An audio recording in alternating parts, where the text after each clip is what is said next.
নির্বাচিত সরকার আসার জন্য যে বাধা আছে এই প্রত্যেকটা বাধার জন্য কিন্তু আবার দিল্লি এবং তার পতিত স্বৈরাচাররা দায়ী। তো নির্বাচিত সরকার আসা সবচেয়ে বড় দায় হচ্ছে হাসিনাকে দেশে এনে বিচারের মুখোমুখি করাটা হচ্ছে একটা ভালো নির্বাচন স্থিতিশীলতার শর্ত। সে হাসিনাকে এখন কে শেল্টার দিয়ে রাখছে? তাকে শুধু শেল্টার দেয় নাই, তাকে দিল্লিতে অফিস করবার জায়গা করে দিয়েছে। 2 সপ্তাহ আগে আপনারা দেখেছেন যে এসালম একেবারে প্রাইভেট প্লেনে গিয়ে গাড়ি নেমপ্লেট ছাড়া গাড়িতে করে শেখ হাসিনা সেই দিল্লির বাসায় গেছে, তার বাসভবনে গিয়ে একান্ত মিটিং করে আসছে, যেই মিটিংয়ে হাসিনা পরিবারের অন্য সদস্যরা ছিল এবং ভারতের উচ্চপদস্থ কর্মকর্তারাও ছিল।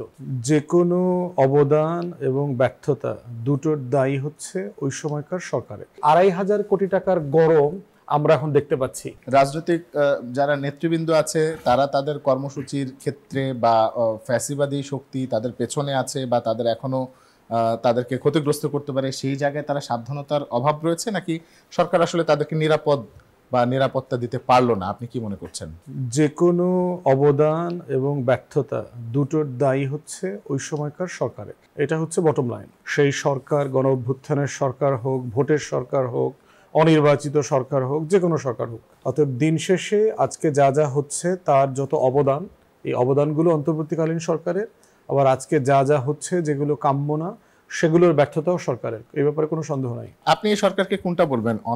অনির্বাচিত সরকার বলবেন না অ্যাবসলিউটলি সাবস্ট্যান্সিয়ালি ডিফারেন্ট আলোচনা।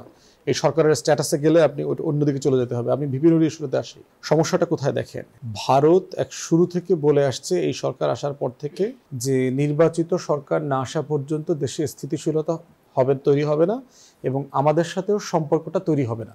এটা সে বারবার বলে আসছে।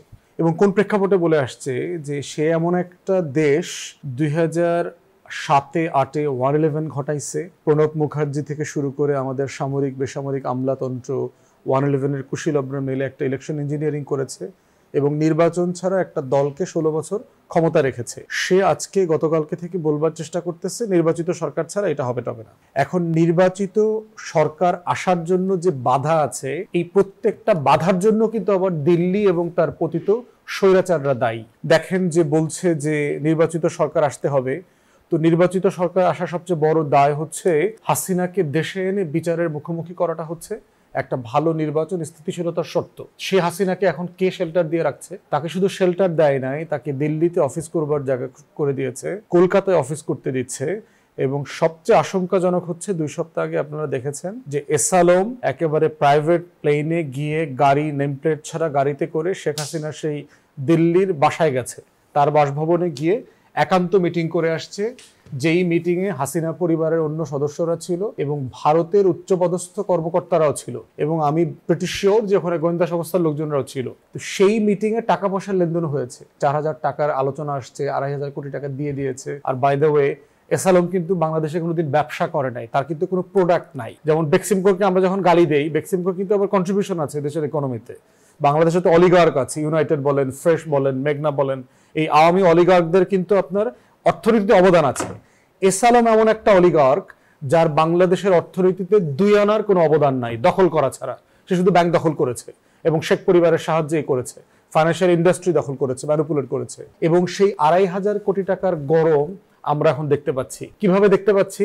জেডাই খান পান্না নামে এক শাহবাগী বাটপার সকল মুক্তিযোদ্ধা এখন অ্যাক্টিভ হয়েছে। মঞ্চ 71 নামক একটা ফেক প্ল্যাটফর্ম আসছে, শাহবাগী প্ল্যাটফর্ম। তাদের সাডেনলি চেতনা উজ্জীবিত হয়েছে, হায় হায় হায় 72-এর সংবিধান তো চলে গেল। রাজনৈতিক দলগুলো আসলে এই ধরনের প্ল্যাটফর্মকে আসলে প্রতিহত কেন করলো না? প্রতিহত করবার তো আলোচনাতে আসতেছি, প্রতিহত করবার সুযোগ তো আসে নাই। পলিটিক্যাল কনভারসেশনের মধ্য দিয়ে তো প্রতিহত করার প্রশ্ন আসবে। আর প্রতিহত কে করবে? রাষ্ট্র করবে না দল করবে? দল করলে আবার আপনি পরের দিন ডেকে আমাদেরকে জিজ্ঞেস করবেন আপনারা তো মব করছেন। প্রশ্ন হচ্ছে স্টেট করবে। তাহলে মঞ্চ 71 নামক প্ল্যাটফর্ম, জেডাই খান পান্না, কাদের সিদ্দিকী, লতিফ সিদ্দিকী, প্রফেসর কার্জন, এই যে শাহবাগী বাটপার বুদ্ধিজীবী যাদের মানে বাটপারির একমাত্র পুঁজি হলো 71 বেচা খাওয়া, 72-এর সংবিধান বেচা খাওয়া। ও দেখতেছে যে আমার মালের বরফ তো গইলা যাইতেছে গরমে, এটা তো একটা বরফ, এই কন্টিনিউ চৈত্রের রোদের মধ্যে আছে।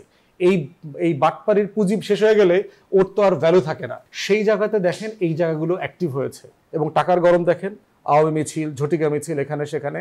এবং এই ঘটনাগুলো আমরা লগি বৈঠক আগের থেকে দেখছি, 72 থেকে 75-এ দেখেছি যে সিচুয়েশনকে নিয়ন্ত্রণ করবার জন্য আওয়ামী লীগ নিজ দলের লোকদেরকে হত্যা করে সেই লাশ নিয়ে মিছিল করে হরতাল পর্যন্ত করছে। এটা হচ্ছে আওয়ামী লীগের মানে রাজনীতির ইতিহাস। এই জন্য চট্টগ্রাম বিশ্ববিদ্যালয় দেখতে পাচ্ছেন ডাকসুর নির্বাচন নিয়ে ঝামেলা হচ্ছে, কৃষি বিশ্ববিদ্যালয় দেখতে পাচ্ছেন, জাকপাল লুৎফর ভাইয়ের উপরে অ্যাটাক দেখতে পাচ্ছেন। এই যে একটা বিশৃঙ্খল পরিস্থিতি, এবং বিভিন্ন জায়গা থেকে আমরা জানতে পারতেছি পুলিশকে ডাকার পরে অন টাইমে যায় না, যৌথ বাহিনীকে ডাকার পরে ঘন্টার পর ঘন্টা সে ডিলে করে, তাকে এই অ্যাডভাইজারকে দিয়ে ওই জেনারেলকে ফোন দেওয়া লাগে, এগুলো করতেছে। বিলম্বের কারণে যেটা হচ্ছে একের পর এক মানুষ আহত হচ্ছে, হাজার হাজার গ্রামবাসী ছাত্ররা মারামারি করছে, পরিস্থিতি নিয়ন্ত্রণের বাইরে যাচ্ছে, অন্তর্বর্তীকালীন সরকারের বদনাম হচ্ছে।